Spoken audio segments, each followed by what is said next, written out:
అర్హులందరికీ దశల వారీగా ఇందిరమ్మ ఇళ్లను ఇస్తామని ఎమ్మెల్యే గంట్ర సత్యనారాయణరావు అన్నారు. జయశంకర్ భూపాలపల్లి జిల్లా రేగొండ, కొత్తపల్లి, గోరి మండలాల్లోని వివిధ గ్రామాల్లో ఇందిరమ్మ ఇళ్ల లబ్ధిదారులకు మంజూరు పత్రాలను అధికారులతో కలిసి పంపిణీ చేశారు. అనంతరం లబ్ధిదారులను ఉద్దేశించి మాట్లాడారు. ఈ కార్యక్రమంలో కాంగ్రెస్ నాయకులు, అధికారులు, పలువురు ప్రజలు పాల్గొన్నారు. ఇవన్నీ కూడా పేదవాళ్ళు కనుక లేకపోతే అన్ని తీసేయడం జరుగుతుంది. నిరుపేదలకు ఇవ్వాలనే దృఢ సంకల్పంతో ఇందిరమ్మ ఇళ్లను మనం మంజూరు చేస్తున్నాం. ఇంకా కూడా అవసరం ఉంటే ఎంపీడీఓ గారు చెప్పారు 6-8 మంది ఎలిజిబుల్ ఉన్నారు.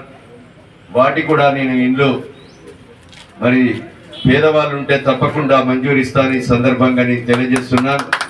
అదేవిధంగా రేగొండ పాత పోలీస్ స్టేషన్ నుంచి మీకు బాగిర్తిపేట పోయే రోడ్డు ఏదైతే ఉందో సుమారు 4 కోట్ల రూపాయలతో కూడా సీసీ రోడ్డు, అదేవిధంగా ఎంఆర్ఓ ఆఫీస్ ముందు బతుకమ్మ బొమ్మ చుట్టూ కూడా మీ బతుకమ్మ ఆడుకోవడానికి చుట్టూ కూడా సీసీ రోడ్ వేయిస్తానని కూడా మీకు ఈ సందర్భంగా మీకు తెలియజేస్తూ, కొడవటంచె లక్ష్మీ నరసింహస్వామికి పోయే దారి ఈజీగా అయ్యే విధంగా రేగొండ పోలీస్ స్టేషన్ పక్కన ఒక 15 లక్షలతో ఆర్చ్ కూడా పునర్నిర్మాణం చేసి దాన్ని రెనోవేషన్ చేసి ఆ ఆర్చ్ నుంచి స్ట్రేట్ గా ఆనంగా పోయటానికి, ఇట్ల దారి పోయటానికి కూడా ఒక డబుల్ రోడ్ మనకు బాగిర్తిపేట జంక్షన్ వరకు లింక్ కలిపే విధంగా 4.5 కోట్ల రూపాయలు కూడా మంజూరు ఇవ్వడం జరిగిందని మీకు ఈ సందర్భంగా నేను తెలియజేస్తున్నాను.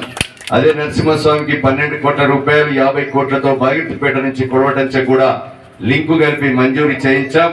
ఈ రేగొండ మండల కేంద్రంలో మరి సుమారుగా ఈ యొక్క గడిపల్లికి కూడా నిన్న అంగన్వాడీ బిల్డింగ్ కావాలంటే అంగన్వాడీ బిల్డింగ్ కూడా మరి 12 లక్షలు మంజూరు ఇచ్చాం. దానికి కూడా శంకుస్థాపన రేపు ఎల్లుండో వేయడం జరుగుతుందని మీకు ఈ సందర్భంగా నేను తెలియజేస్తూ, ఇక్కడ ఉన్నటువంటి రామాలయానికి కూడా మనం 10 లక్షలు కాంపౌండ్ వాళ్ళు ఇచ్చాం. మళ్ళీ 15 లక్షల రూపాయల సీసీ కావాలని ఆ యొక్క నిర్వాహక కమిటీ రేగొండ మన నాయకులు, కార్యకర్తలందరూ కూడా భిక్షపతితో సహా కోరితే దానికి కూడా 15 లక్షల రూపాయలు నేను నిన్ననే మంజూరు ఇవ్వడం జరిగింది.